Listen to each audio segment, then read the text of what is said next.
Alléluia, Alléluia, Alléluia. C'est vrai, j'éprouve un peu de fatigue, mais la question là vient d'arriver à l'instant et c'est une question qui arrive d'une de nos paroisses d'Afrique parce que parce que ça présage d'un conflit. Alors, donc les gens ont préféré se référer à moi. Alors, la question est-ce qu'il faut, pendant un culte ou bien les séances d'exhortation, permettre aux gens de se déplacer n'importe comment, du, du temple vers le dehors, du dehors vers le temple, et surtout les déplacements des tout petits dans le temple? Est-ce que cela, c'est normal? Est-ce que c'est normal? Voilà la question qui vient d'arriver fraîchement au moment où je m'apprêtais et je réponds là-dessus. C'est vrai que c'est complexe. Aucune organisation humaine n'est parfaite et aucun regroupement d'hommes n'est parfait. C'est vrai qu'à vouloir pratiquer la discipline à 100%, comme on le dit en droit, dura l'excès de l'ex, les gens vont vous prendre pour un méchant. Il y a une trentaine d'années, on avait un jeune sur une paroisse à Abidjan, Christ Roy, qui s'appelait Daniel. Et finalement, il était responsable de la discipline des enfants sur la paroisse, le surveillant des enfants sur la paroisse. Et il faisait tellement et si bien son travail que il était devenu le bouc émissaire des parents des enfants. On ne voulait plus le sentir. Et d'aucuns, de certaines mauvaises langues l'ont surnommé Nivakin. Quand les enfants se mettent à pleurer, on dit: ah, Nivakin vient, et c'est fini. Motus, personne ne parle. Moi aussi, quand j'ai été chargé de paroisse, PK10, paroisse Iboukou Sainte-Anne, demandez. Il y a un homme politique même qui est venu là par hasard un jour, il avait des terrains dans le secteur et il a voulu voir l'intérieur de cette paroisse. Il s'est déchaussé, il est entré. Et j'étais assis, je regardais vers la porte. Il m'a salué, je me suis levé, je ne savais même pas qui était. Il a dit: ah, quelle était la personne? Oui. Il dit: mais vous êtes sûr que c'est une paroisse de l'église chrétienne? Il dit: mais vous avez bien vu le nom écrit à l'entrée, les attributs. Voilà, et vous êtes déchaussé, ça veut dire que vous en savez quelque chose. Il dit: mais comment ça se fait que votre cours soit aussi propre? Mais non, c'est la maison de Dieu. Habakkuk 2, verset 20. C'est la maison de Dieu. Si la maison d'un chef sous-préfet ou bien sous-préfet d'un directeur de service est propre, mais chez l'Éternel, là, c'est la propreté à 100%. Et il me demande si les gens supportent ça. Je dis: oui, enfin, ceux qui aiment Dieu supportent. Et c'était ça. Mais en effet, demandez. Vous faites vos enquêtes dans ces années 96-là, quand les gens ont peur même de venir là, parce que leur inconduite leur disait de ne pas venir. Vous êtes n'importe qui, quel que soit votre grade, vous venez, vous ne pouvez pas. Ce qui appartient à Dieu, il faut l'entretenir. Un temple. La maison de Dieu? Ah non, c'est l'ordre. Les parents doivent s'occuper des plus petits. Tout petits, les bébés. Je n'ai pas le temps de vous raconter les soutanes qui avaient des ouvertures sur la poitrine pour nos mamans, les nourrices à l'époque. On y reviendra. Mais c'était la discipline.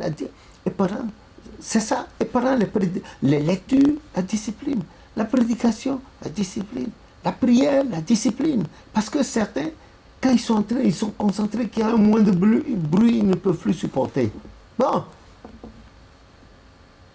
je dis à ces gens qui viennent d'envoyer la question depuis l'Afrique qu'il ne faut pas tolérer, qu'il ne faille pas tolérer le bruit, le désordre dans le temple. La maison de Dieu, celui-là qui nous a donné la vie, Matthieu 10, 27, 28, non, dans sa maison, il n'y a pas. Pendant un culte, il y a les croix qui barrent les entrées du temple.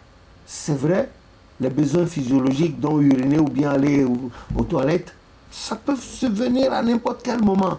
On n'empêche pas. aucun surveillant, aucun surveillante, aucun portier, aucune portière ne peut empêcher quelqu'un de sortir. En ce moment-là, on leur ouvre, on retire la croix, ils passent. Et ils s'en vont, elles s'en vont. Si un enfant crie, bon allez, on ouvre, la maman sort avec le bébé. S'il y a un petit gars, une petite, allez, ils sortent et on referme la porte. Mais une fois que les gens sont sortis, ils ne pourront plus retourner dans le temple tant que la prière continue, tant que la lecture continue, tant que la prédication continue. Voilà. Ce n'est pas parce que tel enfant, c'est le père de temps, c'est l'enfant de tel devancier, de telle devancière, ou bien l'enfant du chargé de paroisse, ou bien de... Non, non, non, non, non, non. Jamais. Je n'ai vu ça. Il se pourrait que des fois où je ne sois pas présent sur que ça se passe. Mais si ça se passe comme ça se passait comme ça, ce serait une histoire de 2 poids, 2 mesures. Alors, les responsables paroissiaux auraient déjà condamné la justice là, et l'ordre et la discipline. Ce qui risquerait d'avoir des répercussions sur leur vie et dans leur demeure. En ce moment-là, vous sortez, au moment où tout le monde est à genoux en train de prier, vous sortez, on vous ouvre la croix, vous sortez. Vous ne touchez pas à la croix, ce sont les portiers et portières qui vous ouvrent. Une fois que vous êtes sorti, même vous avez fini de pisser 1 minute après, quand vous revenez, vous mettez à genoux devant là. Vous n'entrez pas dans le temple. Et vous n'avez pas le droit de retirer la croix d'entrée fermée. Non, il y a des devanciers qui entrent. La dernière fois, il y a une dame là qui se plaignait, là, qui a appelé, qui a dit oui, que tout le monde était à genoux devant le temple, les autres étaient, le culte avait déjà commencé, les gens étaient dans le temps. Un grand devancier là qui arrivait, quoi qu'il était en retard déjà, après qu'on ait sonné depuis longtemps en train de... Il est arrivé, bon, il a enlevé la croix, il est entré, il a refermé tandis que les autres étaient là. Ah, il y a eu un ronron, hein. Il y a eu un ronron terrible. Il y a eu un ronron terrible et il paraît que le portier là s'était porté respectueusement vers lui, il aurait balancé la main. Bon, un tel devancier ne mérite pas sa place là. Il devrait servir des âmes, donner des âmes. Bon, voilà. Ça doit être un pharisien. Il n'est rien devant l'Éternel, nous ne sommes rien. Et Dieu prête la vie à qui il veut. Il fait grâce à qui il veut. Les gens n'ont qu'à lire Romains 8, Romains 9. Voilà, Dieu donne à qui il veut. Il n'y a pas de favoritisme avec Dieu. Voilà ce que je tenais à dire très simplement. Donc je vous prie.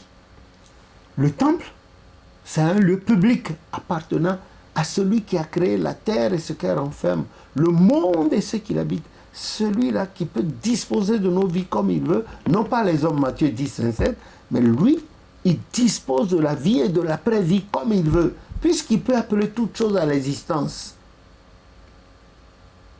Lazare est mort, le 4e jour, Jésus a dit, Lazare, la parole, en effet, allez, avec toute sa puissance, Lazare est revenu en vie. Papa au chauffeur aussi, l'Éternel a fait ça par sa main,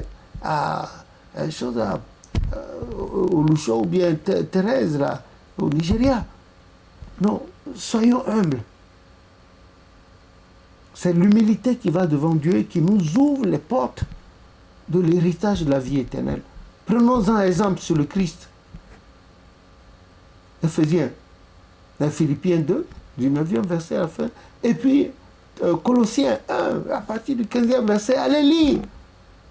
Et puis, Hébreux chapitre 1. Lisons tous et faisons attention. Attention.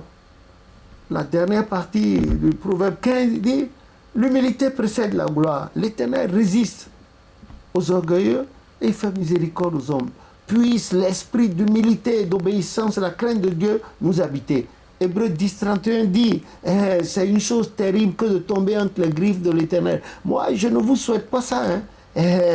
C'est pour vous dire que sur mon parcours, moi-même, quoi qu'étant né là, dans l'église, par la deuxième famille de l'église, je vous assure, si je soulève un coin, je soulève une partie du voile de ma vie, vous allez voir que ça sent mauvais. Et à un moment donné de ma vie, je ne me suis pas comporté correctement, je n'étais pas un bon exemple. Je vous assure, je n'ai rien à vous cacher.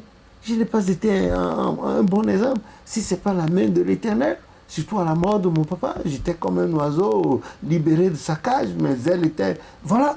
Mais l'Éternel a mis un full stop à ça. Je ne voulais pas, mais je dansais. J'étais dans les boîtes, je ne fumais pas, je ne buvais pas. Mais j'étais dans les boîtes avec les histoires des midinettes, la teenager, là. On était en plein dedans. Voilà. Mais à un moment donné, comme Ephraim, l'Éternel m'a récupéré et m'a fessé. Et j'ai compris, ah oui, que le nom de l'Éternel soit béni.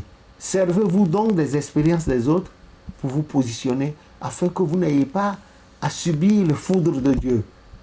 La maison de Dieu, silence total et absolu. Habakkuk 2, verset 20. Que tout fasse silence dans la maison de Dieu, car l'Éternel est dans son temple. Que Dieu nous bénisse. C'est ce que je puis dire. Il y en a qui peuvent répondre plus, mais pour l'instant, c'est ce que moi je puis dire. Je vous remercie et je vous souhaite bonne journée et à tantôt, par la grâce de Jésus.